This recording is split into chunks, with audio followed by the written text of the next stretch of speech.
Hi, my name is Hector Del Castillo, Chief Product Officer at BoldPM, and I'd like to welcome all of you to tonight's meetup.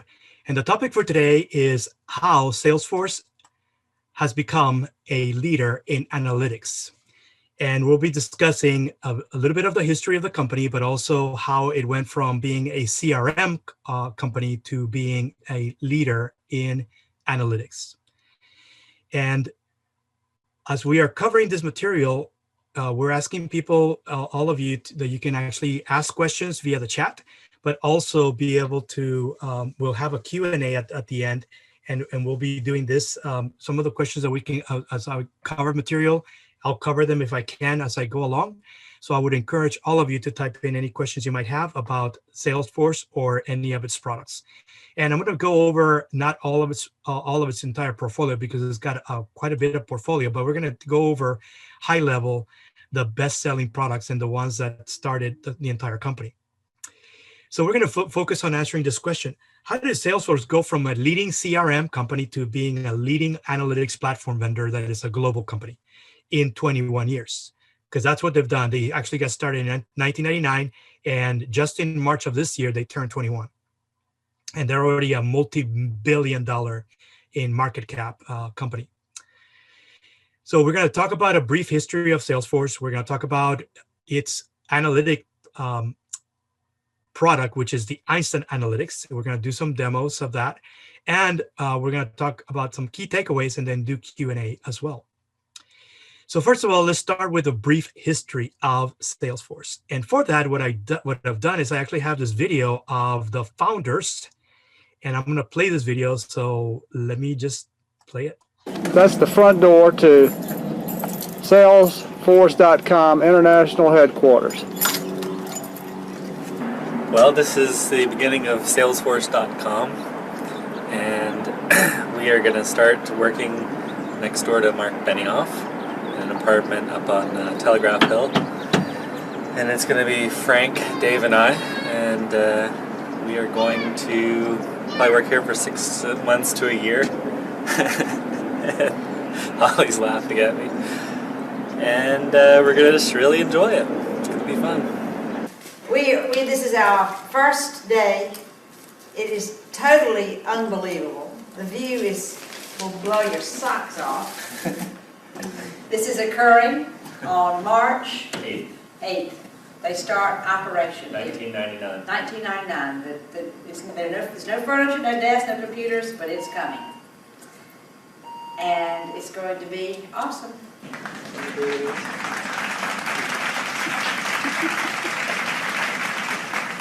Yeah, within 1 day we're in Japan. That's right. We're already in Poland, Parker. All right, there you have it, folks.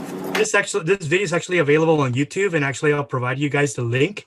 I actually will embed this particular video on the page so you guys can view it on your own. It's pretty amazing. It was a 1-bedroom apartment that they get started in Telegraph Hill in San Francisco, and within a year there were up to 40 employees.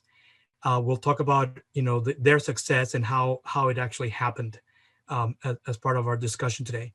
So this is the origin story for Salesforce. So there were actually 4 co-founders, and the main co-founder and CEO is still CEO today, and he is now a billionaire. He still owns 5% of the company today, as it's a global company now, and as part of their success. The other thing that I'm going to do is I'm actually going to create a hyperlink, which I have here, this hyperlink, because in their website, Salesforce website, there is their story, an entire page just dedicated on telling when they got started, who are the co-founders. Mark Benioff is the current CEO of the company, the main owner, but Parker Harris, Frank Dominguez, and Dave Mollenhoff were all the first 4 people that started working in that 1-bedroom apartment that was shown earlier, and within a year they were up to 40. And this is actually, the video is actually embedded on this page as well, the video we just watched. So 2000 came around and they were up to 40, and they actually launched their 1-1-1 model, which means that they encourage all employees to volunteer 1% of their time on community. They also encourage the company to use 1% of their products to actually improve the community around them, not just San Francisco, but everywhere, because now the company is global and they do lots of volunteer work, but they also provide the products for free for great causes. And they also dedicate budget for community as well. And they started, since year one, and they continue to do that as they have gone along. And this is the office as they grew from that one-bedroom apartment to this place that is still in San Francisco. And now, 20 years later, as the company kept on growing and growing, here's they hit 51 million. They hit even more, 100 million. And then finally in 2004, they went public. And they've been public ever since. 2005 came around, they actually introduced the App Exchange. And it's actually a company that was born on the cloud, right? Their CRM was cloud-based from the very beginning. And that's where, they were one of the early adopters of cloud. They bet on cloud, and the rest is history, because everybody who is now using their platform, they're using it for marketing and sales purposes and customer support as well. And that's the majority of those. And they have today over 150,000 companies that are using their platform. This is global.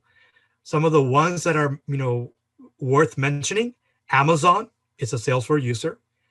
American Express is a Salesforce user. And there's a couple of others that escape me, but I'm sure that I'll be covering them as we go through, because I have them as well. Mark, the owner, in 2011 was actually featured in Forbes because they were voted, and they've been in the top 10 most innovative companies for the past decade. And for 8 years in a row, they've been the leading CRM by multiple Gartner, but also multiple marketing. They've been number one in CRM for a long time, and consistently continue to focus on expanding their business, not just CRM, but also others. So they've actually now have created what I would call the purely cloud-based platform, that they actually make it available for app developers, and they have a marketplace. So they actually sell third-party applications for those that need customization on anybody that's using their platform. So they will focus on doing a platform as a service, but also software as a service and application suite as a service, all cloud-based. And they don't do all their development on their own. They rely on third-party app developers like software publishers to put applications that work for anybody who's a Salesforce user. And today, 150,000 companies are using that. This is where it says here, 150,000 after 2014. It's over 150,000 companies now using it in 2020 now. In 2017, they actually 2016, they entered the market of analytics. We're going to feature their cloud, the analytics cloud platform, which is what they started with. Then they introduced Einstein. And Einstein was actually at the very beginning a collaboration between Salesforce and Tableau. Tableau is one of the leaders today in analytics. And as of last year, 2019, Salesforce acquired Tableau to the tune of, I want to say, a few $1 billion. It was the tens of billions. Their largest acquisition to date is Tableau. Prior to that, their largest acquisition is MuleSoft. And MuleSoft they acquired for just under $9 billion. Tableau actually almost doubled their acquisition. Their largest acquisition up until before Tableau was MuleSoft, and they spent almost $9 billion for that. For Tableau, they spent almost twice as much. And today, they're furiously integrating. Both companies are still around. The plan is to maintain both companies independent of each other. But Einstein Analytics is now all going to be enabled, powered by Tableau. And they're going to take, this is going to take Einstein Analytics to the next level. because it is augmented analytics, which means it's going to be ready off the shelf to go into doing things like predictive analytics and prescriptive analytics when it comes to revenue analytics. That's the majority of users are using Salesforce to do revenue analytics, looking at all the efficiency of marketing activities, looking at the growth, and looking at industrial sectors, and figuring out how to price right by market by market, to keep the company very profitable, even as they are still growing and diversifying their customer base. So that's a brief history of the company itself. I'm going to go back to the slides now and talk about where they've been the leaders by, and I'm going to talk about the quadrants, the Gartner quadrants that they're being part of for a long time. So they've been in Salesforce automation for a long time, but they also are part of customer engagement, because it's part of customer support is now done by Salesforce as well. So it started with as a Salesforce CRM, extended to marketing, and now it's been extended to customer support, customer engagement, which includes things like managing your call centers, managing the people who are doing the chat now capability on your website, and maybe even also sending out outbound and inbound inquiries to emails that are all part of customer inquiries to improve and maintain customer experience. So everything they do, for any of their clients, has to do with retaining customers and acquiring customers. And it's not just about growing revenue, it's also about upselling, cross-selling, which is about ensuring that you're also becoming more profitable by using their platform. That's why people have fallen in love with Salesforce. And the majority of their customers are commercial types of businesses. There's some manufacturing. Adidas is one of their bigger accounts as well. Credit card, American Express in fintech. I mentioned Amazon, and this is the Amazon.com is a Salesforce user. So basically how they adjust the pricing. And Amazon today is doing price adjustments across any SKU that is their best-selling items, market by market. They're doing daily price adjustments. And what experts are saying is usually a 1% adjustment in the right direction in pricing based on supply and demand. You up your price when supply is lower than demand, and you gotta start measuring both supply and demand in real time. This is what they've done so successfully that Amazon is doing, where they're now making sure that they're making daily pricing adjustments, and that is how they have become very profitable company, even as they are reselling e-commerce, anything in e-commerce. So from there, application as a service, Salesforce.com. But now, just recently, I want to say 3 years ago, they crawled into with their analytics cloud platform, which we'll view later on today. We'll do a demo of that one. Their first implementation of cloud analytics. They actually ended up as a visionary in this quadrant. And they were a new player when these people have been around for at least, 14, 15 years or so. And as they were trying to get in and actually get closer to Microsoft, because Microsoft is here with their Power BI platform, Salesforce just last year, in June of last year, they acquired Tableau. And both companies now, I think what this is going to do for Salesforce with their Einstein Analytics is going to move them in this direction pretty quickly. Pretty quickly means in the next 12 to 18 months. I would expect Salesforce with their Einstein Analytics, which we'll look at today, that they will actually move up to the leaders quadrant and be in the sole presence of Microsoft and Tableau, which they own, and put everybody else behind. And yes, there's still a number one CRM, a number one platform and application suites for enterprise users. But I think this is actually going to expand their business in the analytics regime that also does AI, embedded artificial intelligence to do both predictive as well as prescriptive analytics.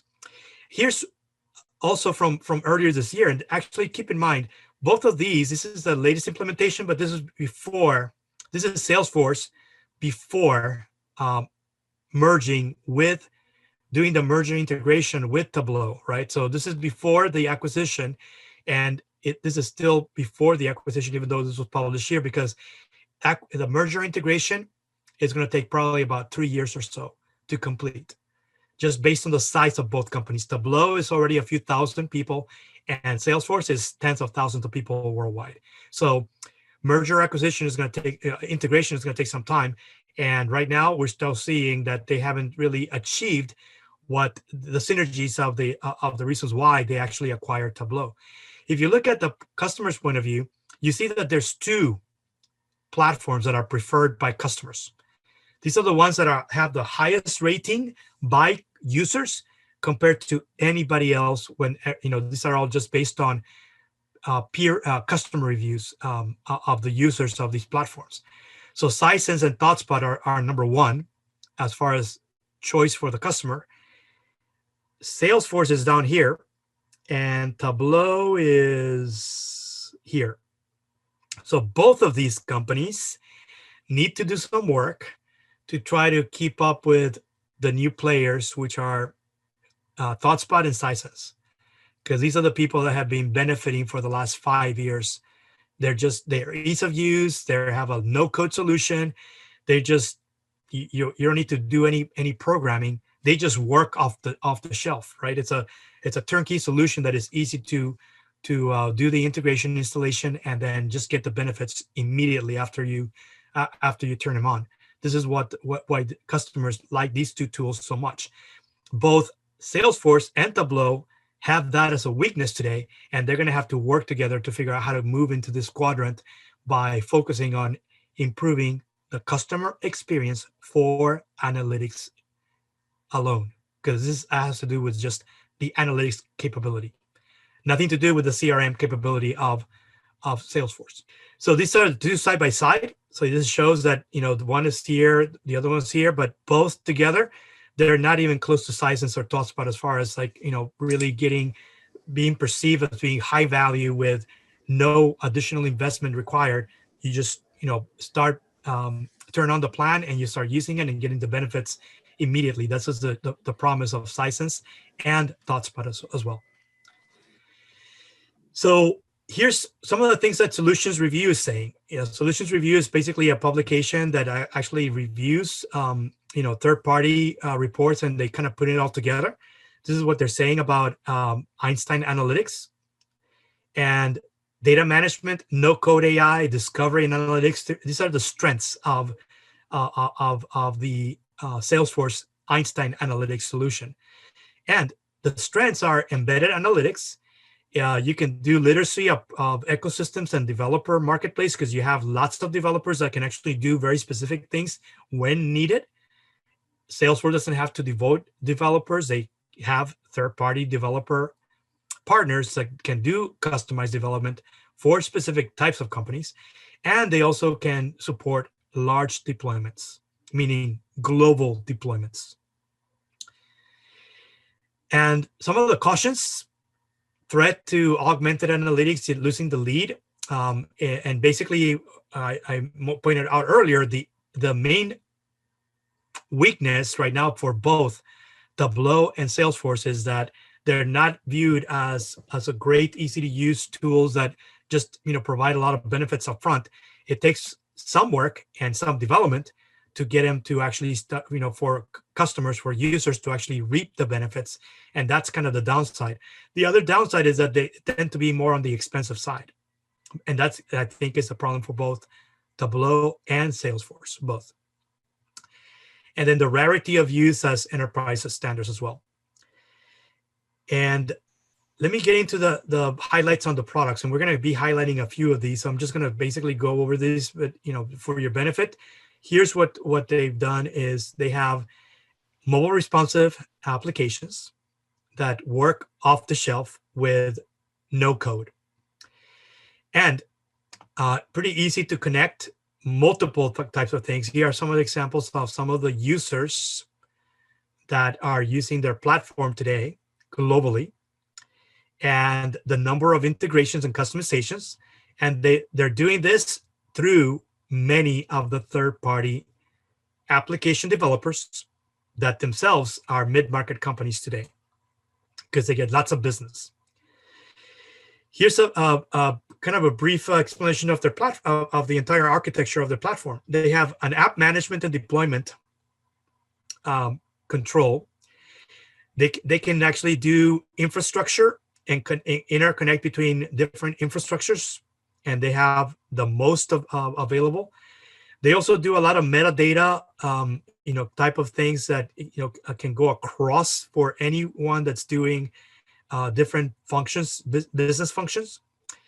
They also have stuff, APIs for developers and to actually put applications on the marketplace. And they also have some additional development tools. And then they have mobile type of architecture that supports any kind of mobile device, and an entire ecosystem of partners that can actually even do more development for those customers that need more customized development on applications that work on top of their platform. And then there's also a very easy to use integration layer as well. So these are all the things as to why over time they have gone from being a CRM to adding more and more, and now there are a marketplace of enterprise applications, and then they have lots of third-party application partners, development partners that actually can publish on their marketplace, and it's a win-win-win. It's a win for their customers, a win for their partners, a win for them because they're getting a cut. Salesforce is getting a cut for any application that they host on their marketplace, because none of these applications are necessarily free. They're always going to be subscription-based models. And it's an upsell for Salesforce in many cases. So here's some of the biggest things is that you can produce multiple applications very quickly. So you can start using them and get the benefits and start using them right away, and continue to iterate on that development to just continue to do more and more versions using agile development practices to actually start getting into better, more practical applications and use cases, adding more use cases to applications for their enterprise customers. Let me move on to the demo. And the demos are also videos that I'm going to be embedding on the page as well. So this is just the initial analytics overview. This was before Einstein Analytics. This was the first offering, and you can see the visualizations and the dashboards that were available here on this demo. So let me play this. Creating more data than ever before. What if you could transform the way your company collects, analyzes, and distributes this critical business data? Taking your CRM, ERP, and other silos of data and unifying it into a single view, so you could begin to have conversations that improve your customers' entire experience.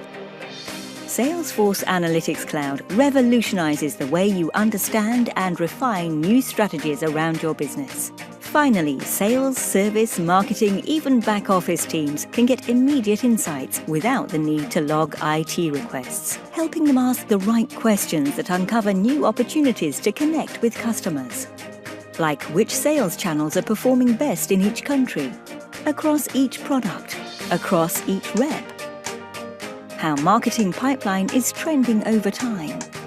How repeat purchases are related to customer satisfaction. And where case history and product usage data can improve product design gaps.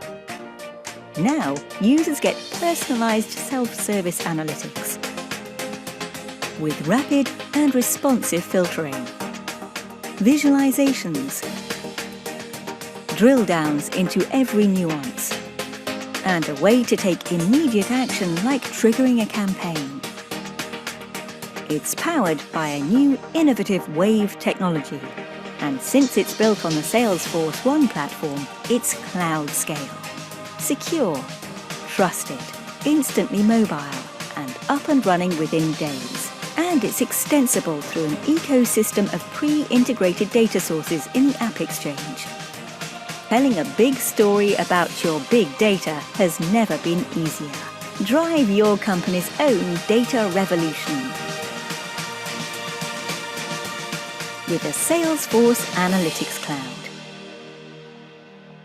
So as I mentioned, this entire thing is also available on YouTube. So I'll make sure that I embed this, for your viewing in the post-event page after tonight's meetup. And let me move on to the next demo, because now we're going to get into the next one, which is Einstein Analytics. Okay, and this is one question. So if you want to yes. do it now or do it later, let me know. I don't mind either way. Oh, go ahead. Is there a question? Yeah. So if you want to field it now, or if you want to field it at the end, it's up to you. Yeah, I can break for right now because I'm before I begin this one. Okay, cool. This is from Samori, so you got to be careful.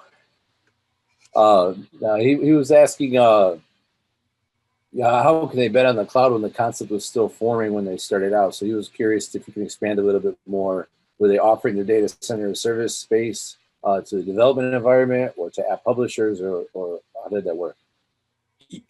Actually, they actually started on the cloud because the founder was actually at Oracle for about 13 years. And he was like a big executive. He was at the vice president level when he left.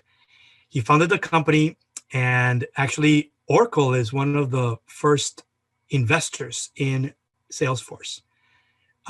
So I believe that what the founder and his co-founders, what they were doing is basically saying, we like the concept of Oracle, but we need to be cloud-based. And they actually went in a different direction because they said trying to bring what Oracle is doing to the cloud is going to be a nightmare, just because of all the already deployments that were already embedded, using Oracle at the time. And so they ended up going with a new model from the very beginning, based on the founder's knowledge of everything that has been done up to that time for Oracle. And Oracle sort of like funded them because they also saw that things were about to move in that direction that early on. This was the time when Amazon.com was just getting started as a company as well. And this preceded things like the iPod and the iPhone, 1999. So I hope that answers the question, but basically that's, they had a lot of the information about, where Oracle was and what it took for them to be leaders, but also that, the cloud and putting together infrastructure and platform was going to be key in order to support whatever they wanted to do, because they wanted to be a CRM for sales forces around the world, for sales teams around the world. That was their mission from the very beginning. A cloud-based database for contact relationship management for sales teams around the world. So it was more of a focused strategy, even though those, Salesforce teams are globally deployed. They knew that cloud had the promise that, you could support with the same infrastructure, the same platform, you can support Salesforce teams around the world from using the same platform as long as you had it deployed, globally.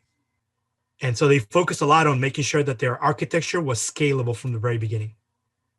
There was no, patching of things, no retrofitting, so to speak.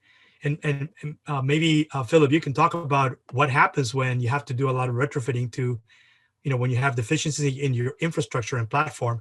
What happens to those companies when they have to retrofit instead? Yeah, you start with a lot of technical debt for sure. Exactly, which Salesforce did not have that at all, right? They said, we're going to build it from scratch and we're going to do it on our own. And all they did was basically, choose the data centers where they want it to be deployed, and they're still headquartered today in San Francisco. They started in that place in that one bedroom apartment in San Francisco. Today they have their own building in the city today, and they have a campus there of tens of thousands of people in the city. But not they also have people around the world as well. They've expanded to other places where they have data centers to support their infrastructure and their cloud-based platform around the world. So I'm curious how this is going to work out. Definitely you get the demo coming up. So they acquire Tableau, right? I know Microsoft always takes a lot of heat for acquiring a product and then making it worse, right?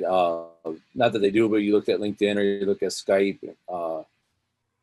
So with them acquiring Tableau, are they going to smoothly integrate it, or are they going to kind of fall to the same problems as other people who buy products and integrate them into their enterprises? We'll talk about that, but very few people know, but this is not their first acquisition. They've done, I want to say, over 100 acquisitions in the 21 years that they've been around. Salesforce has. Okay. Just people don't know about it. And the reason for that is because they're really good at picking the right companies at the right time so that they're not overpaying. And that's number one. Microsoft doesn't care. They overpay all the time, right? They're sort of like late to acquire because they typically, up until before Satya was around, the current CEO for Microsoft, they've been trying to build it from scratch on their own first. And once they fail, they will look at overpaying for somebody else who has eaten their lunch. And now, they want to keep it, right? This includes companies like LinkedIn, Skype. I mean, ... There's a lot of acquisitions that Microsoft has done where they have overpaid. Salesforce, I would say, I think the largest acquisition they've done was the two largest ones, MuleSoft at $9 billion, and then Tableau at around $17 billion. How much did Microsoft overpay for Skype when Skype had zero revenue? It was $9 billion. MuleSoft had revenue when Salesforce acquired it for $9 billion. Tableau is a leader and was a leader already for several years. Last year when they were acquired, that's the reason they paid $19 billion, because Tableau is a global company and they have lots of users around the world as well, enterprise users. So I think this is a scope deal for that's going to gain. And I think where they both need to gain together, both Tableau and Salesforce, is they need to figure out how to get better at just getting the no-code analytics right so that it works off the shelf, just like ThoughtSpot or just like Sisense. If you guys are familiar with Sisense or ThoughtSpot. So I hope that answers your question. Yeah, that definitely answers it. And for probably later as you go through this, as far as everything is awesome, it all comes down to data, right? So as these guys are looking to expand their markets, I'm curious how they're going to help their customers organize and structure their data, or if they need to. Mm-hmm. Absolutely, and I think it's they already have the ability to add metadata automatically. That's something that they do. That's one of the layers that you don't see because it's seamless to users. But they do a lot of the same type of stuff that ThoughtSpot does, where they're basically crawling and all the information in across databases that are all connected to the platform, and they're adding this automatically. So data management and data quality and data integrity is being done in the background by an artificial intelligence engine. That is an acquisition. Actually, they've done multiple acquisitions of AI companies, and that's how they're doing the metadata stuff. They're converting unstructured information into structured automatically by acquisitions they made in AI companies. So let me play this, and then we can get into more questions or more discussion. Perfect. Yeah, and as you start this, I'd encourage everybody else to put some questions in the chat. Yes, please. Okay, good afternoon. My name is Skip Sauls. I'm a product manager for Salesforce Einstein Analytics, and I'm here to talk to you today a bit about what is Einstein Analytics, and for me, more importantly, what is the platform that you can use. In fact, you as developers can take this and extend analytics, embed it, and use it inside of your applications. So I'm sure you've seen this already today, but I have to put up the forward-looking statements. Everything I show you today is in the Winter 18 release, except as noted, and I'll tell you if it's a pilot feature or something like that that you need to be aware of, but you should be basing your purchasing decisions only on the things that are currently in the Winter 18 release. So just a quick overview of where is Salesforce Analytics. We have traditional operation analytics, reports, and that sort of thing. You're familiar with that. Then we have Einstein Analytics and then Einstein Discovery. And so if you know the product formerly known as Wave Analytics, that is now Einstein Analytics. So we're underneath that umbrella. But it's still the same basic product that you're probably familiar with from the past 3 or so years. Who here has had a chance to use Einstein Analytics or go through a trailhead or something to that effect? Okay, so a few folks. So this is not going to be a deep tutorial because we've only got a few minutes here. But I will touch on a few key points of what makes up Einstein Analytics and kind of where it fits in. And we'll talk about this platform. So one of the things that you'll find with Einstein Analytics is that you want to get the data into a form where you can manipulate it in some way and do some cool transformations and queries and do something with it, make some sense of it. Because analytics is all about how do you make better sense of your data and make your users more effective. So we have this concept of a data set which represents the data you're bringing into it, whether it's from Salesforce or from external sources. It can be from CSV files, it can be from Amazon Redshift, pretty much anything you want to, you can find a way to get it into it. Now, it's important to note that these do not live in the Salesforce core. We're not sitting inside of the Oracle database, we're not sitting underneath the standard app server. We're in a different form that is highly optimized for large-scale queries. It's basically flattened out and heavily indexed, so you can do things at a scale that would be tough to do in the traditional Salesforce core that you're probably familiar with. Now, we use something called a data flow to manipulate this data and bring it into these data sets. So the data flow is scheduled. It has the notions of transforms and loading. You may know terms such as ETL and ELT from other products. That's basically what's happening here. So this data flow is run at some period. It goes out, grabs the data, and then turns it into the form that we can use for Einstein Analytics. Now you have a lot of control over this. You can take it and you can merge things, you can do joins, you can do transforms. It's very powerful, and you can get it into a form that you can use for the slicing and dicing someone might do in their app. And then we have something called lenses. And just like the name implies, this is a view onto a data set. And effectively, behind the scenes, it is a query in something called SAQL, S-A-Q-L, not S-O-Q-L, which is a Salesforce Analytics query language. Now, typically, you don't interact with that SAQL directly. Most of the time, you'll use visual tools to create these queries and create some sort of visualization, as you see here. And then those can be rolled up into dashboards. And a dashboard is a curated view onto this data, one or more data sets. It's not mapped to one particular object or one particular data set. It is, in fact, a view of multiple things you're bringing into it that you can interact with. And these are things that are live that you can do things with. It's not just a static view. It's not the same thing as a report with a traditional chart and that sort of thing. It's actually a live, living, interactive document. And then we roll these up into something we call apps. Now, effectively, the app is much like a folder, and all it's doing is saying, put the things that are related to each other into a logical grouping. It's not an app like an installable app on a mobile device, but it is a logical grouping. And if you've been with Salesforce long enough, you know there's lots and lots of things we call apps. There's this whole class of things that are apps, but that's effectively what we're talking about here. And then something called an app template. Now, this is a really cool feature that makes it so you can easily distribute your applications to different orgs or different users.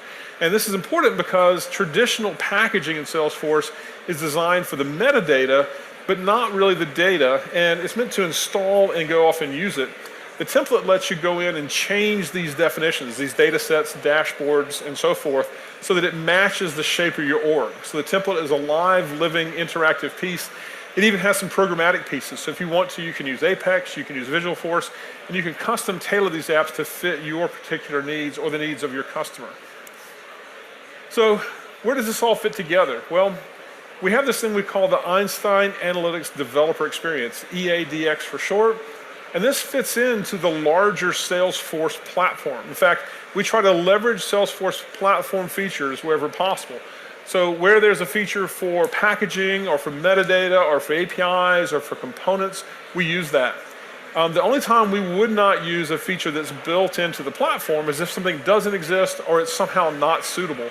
But our goal is to make it so that you as a Salesforce user, a Salesforce customer, can feel familiar with this. And if you've been using our APIs, our Lightning components, our Visualforce components, our Apex classes, you'll find this all fits in very nicely.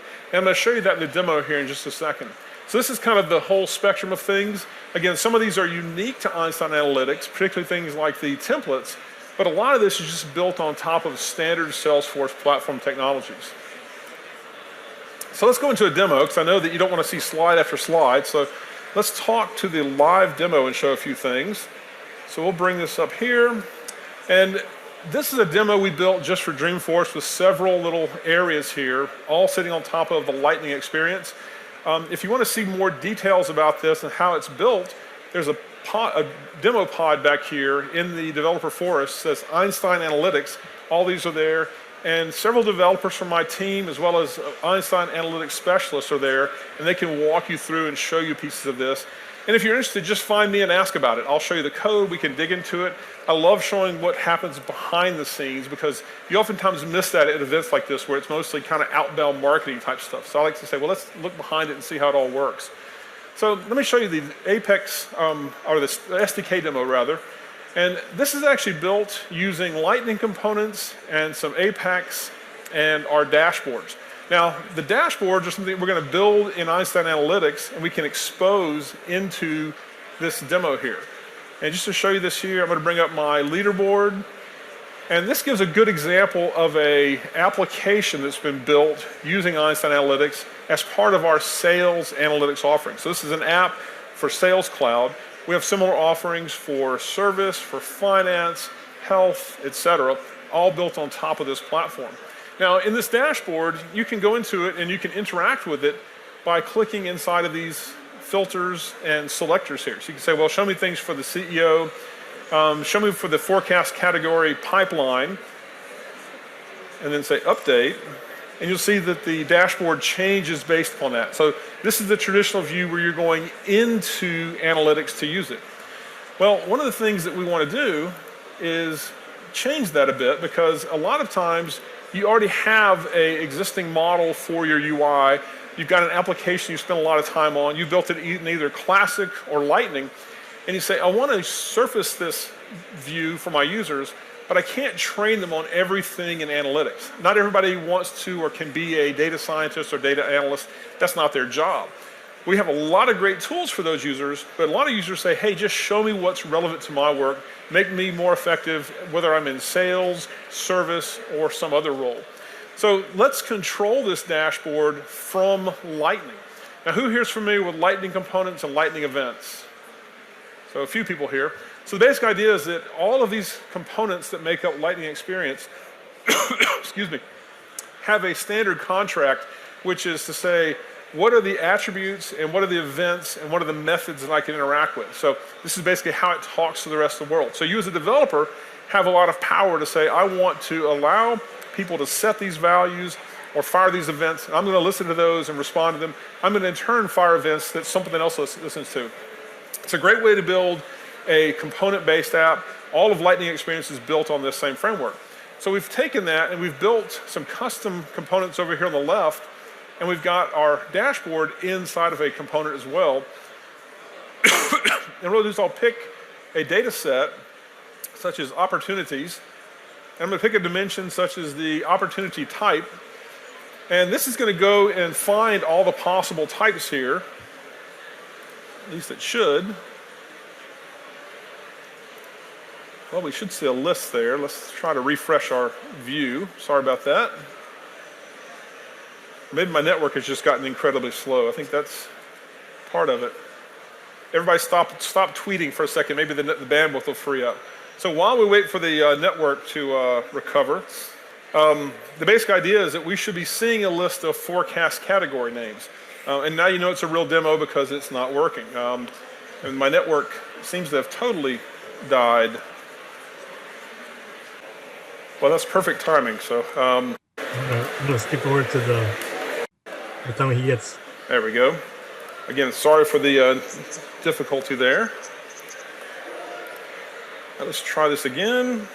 Okay, one more go. We'll bring up the dashboard and go back into the leaderboard, and we're going to select our opportunity data set and our forecast category. And what I'll do is I'll add some of these values over here.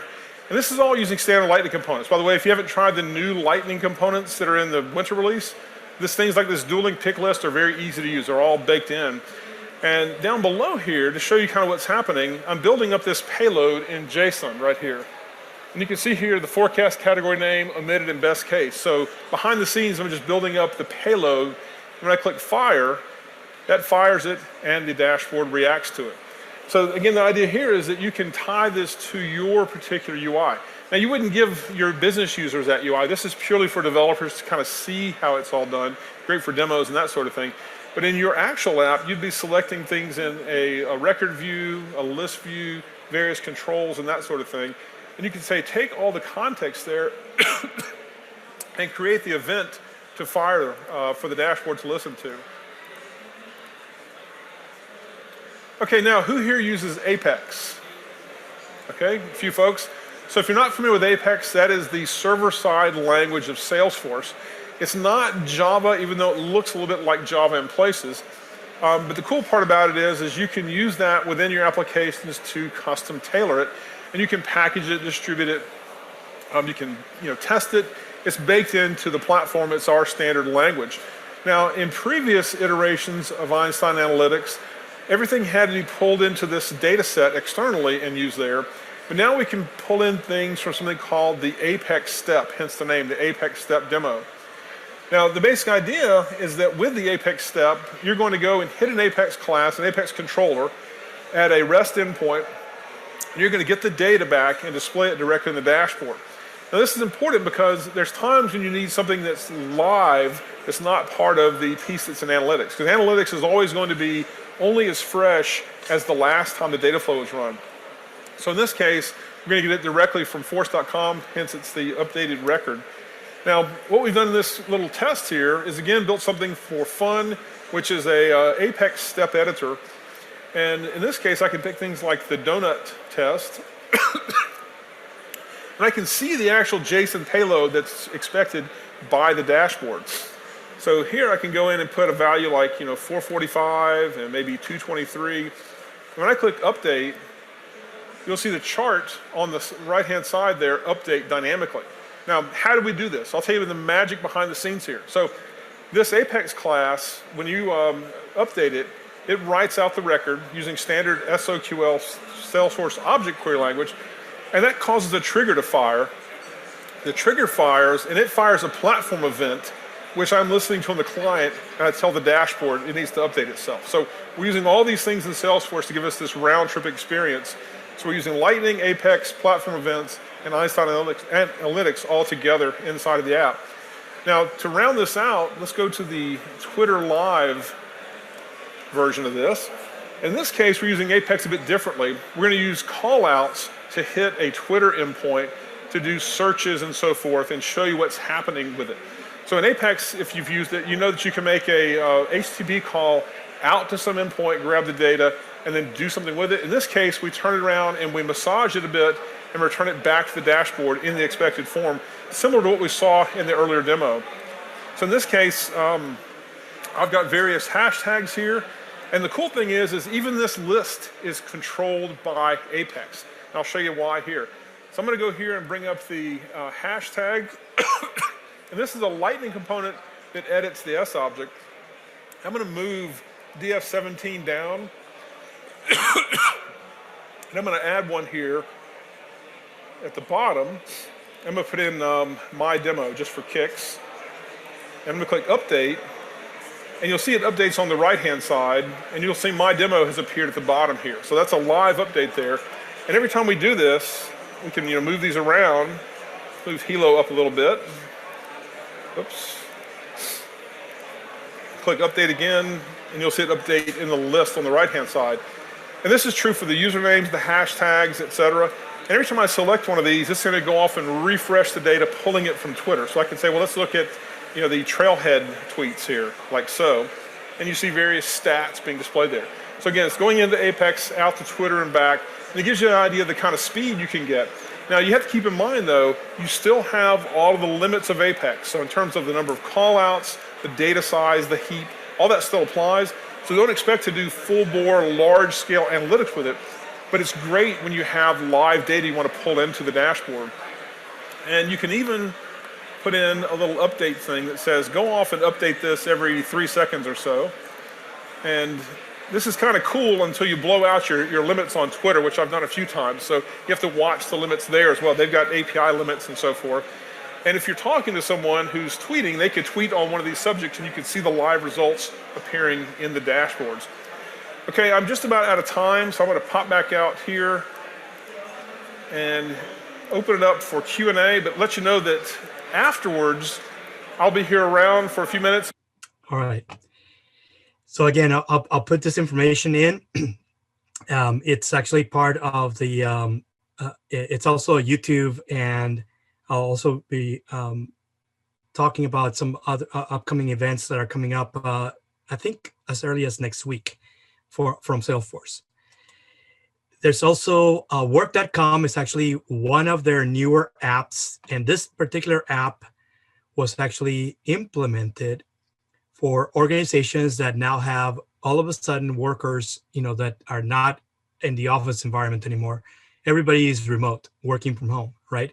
So they created this work.com for companies that need to manage people working from home. And that they did this pretty quickly. They actually published it in June of this year, and they actually have this demo, a short demo available. And they made it available fairly quick for mid-market companies that are now struggling to figure out how to manage people as they're working from home. So this is another one of these products that they had created pretty quickly.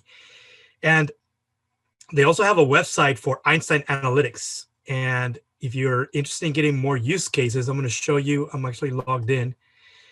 Here's what you can do is you can actually let me see if I can do a refresh here. I was logged in earlier.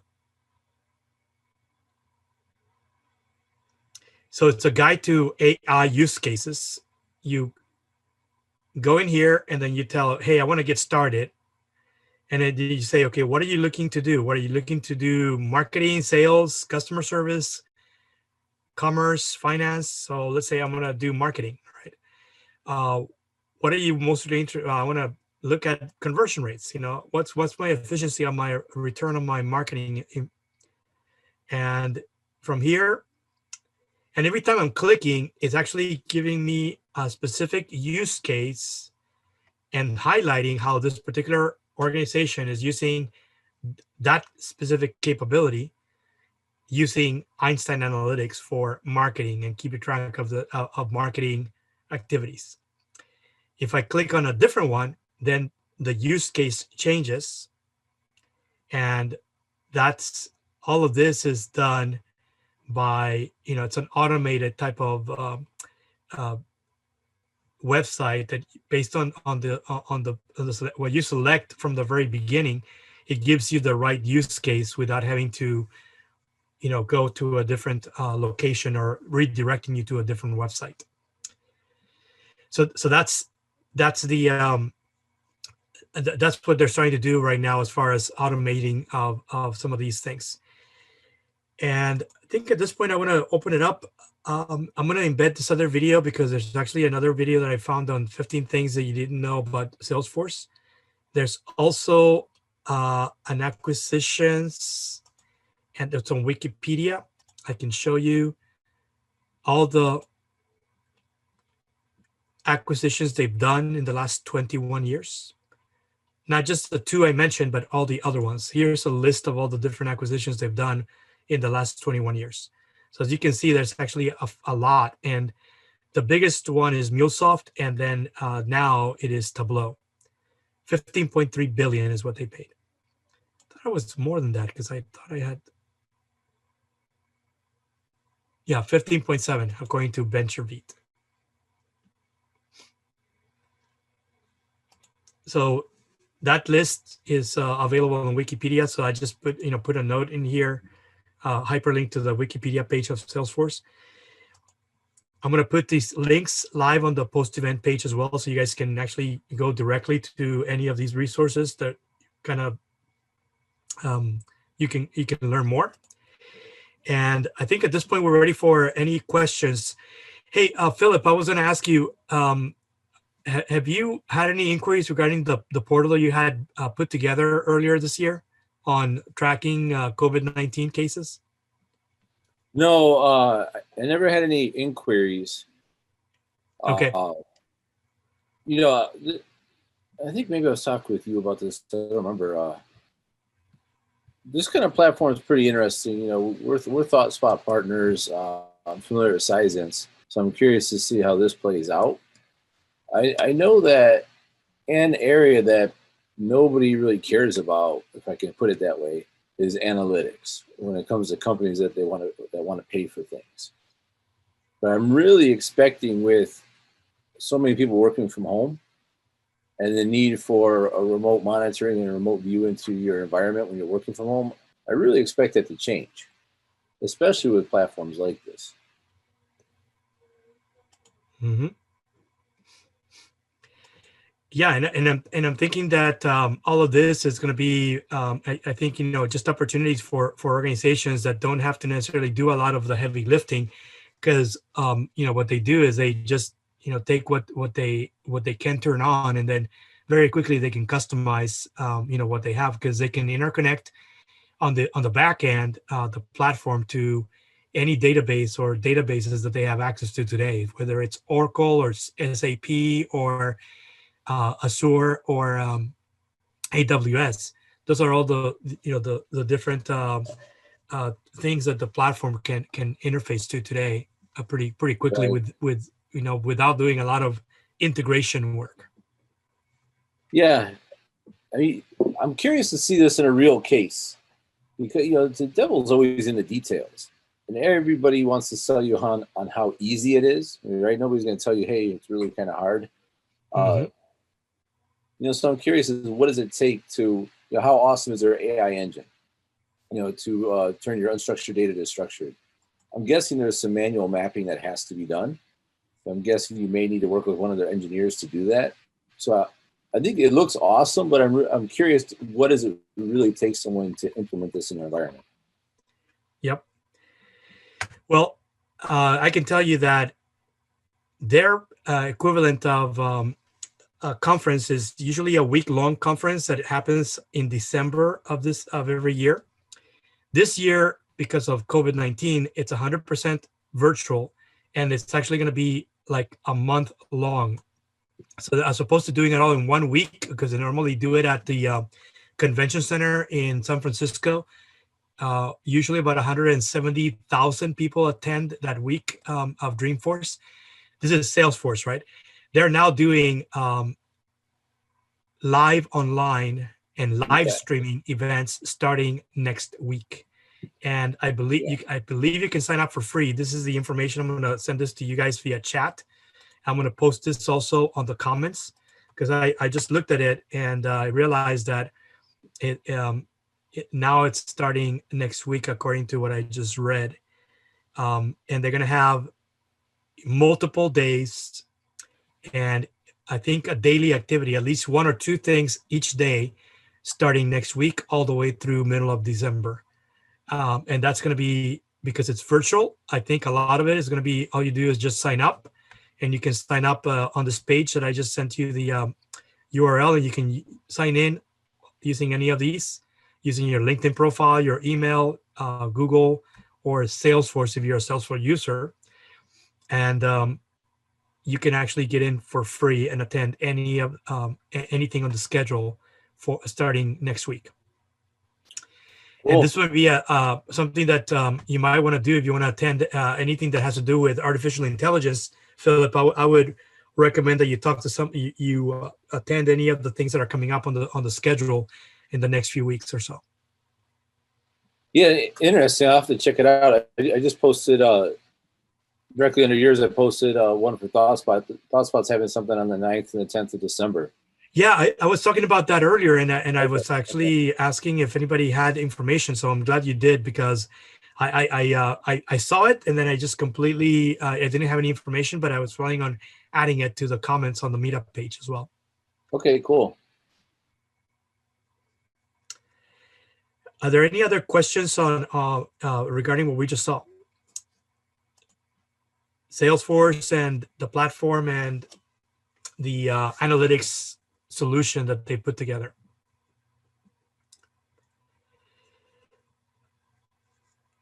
It's interesting. I don't know. You know, a lot of people are off video. I see Trenton. You've been on video the whole time. You look pretty engaged.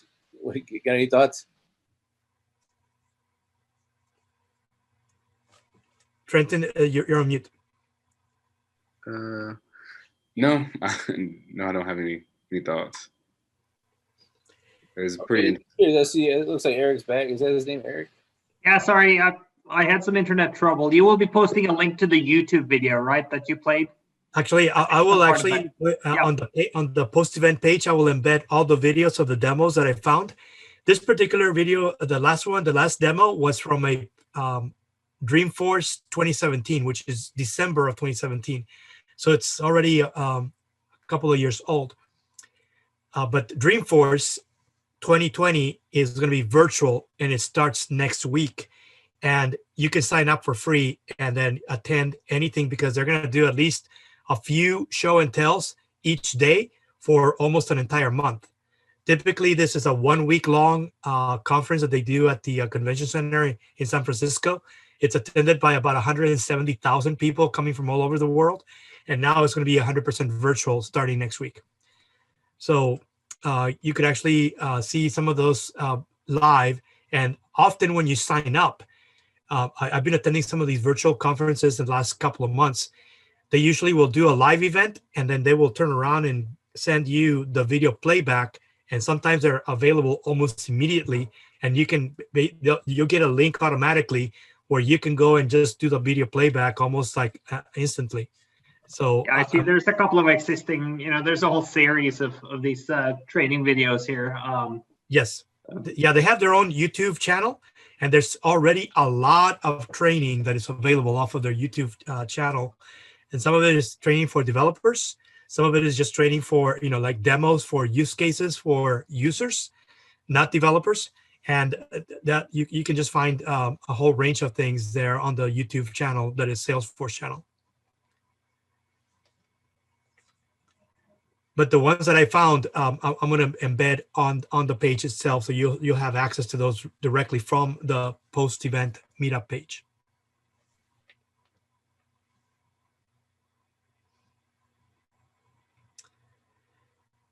Any other questions or comments?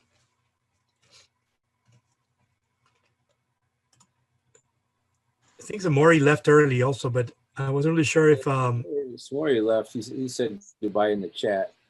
Yeah. Oh, hi, this is LaDonica. Hey, Hi. LaDonica. Hey, thank you. That was pretty good. That answered a lot of my questions about Salesforce.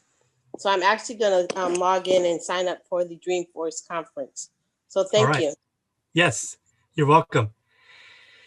No, that's great. I'd like to get some of your feedback too. I don't know the best way to do it, if it's through the Meetup page.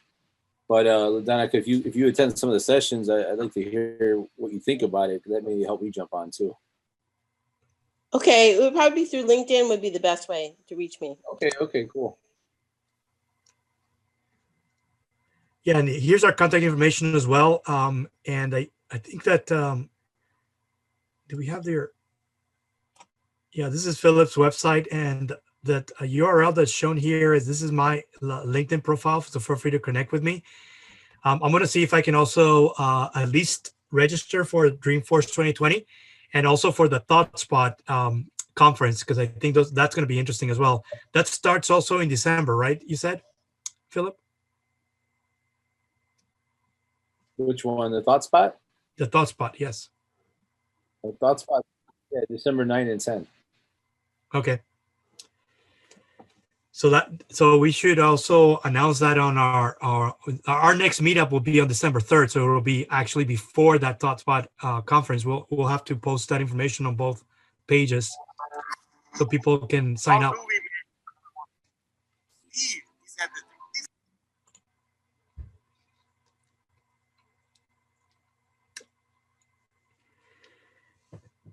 Any other comments, questions?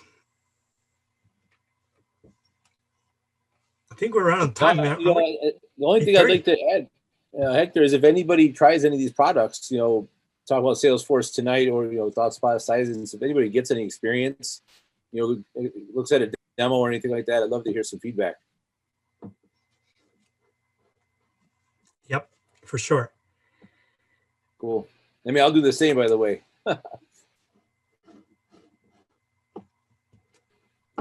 Yeah, and I was trying to see if I could get somebody live, but because these guys are already setting up for this coming month, it wasn't really possible to do anything. But I'm going to see if they have anything lined up for the 3rd, our meetup on the 3rd, and see if I can get a hold of maybe one of their product managers or product marketing managers.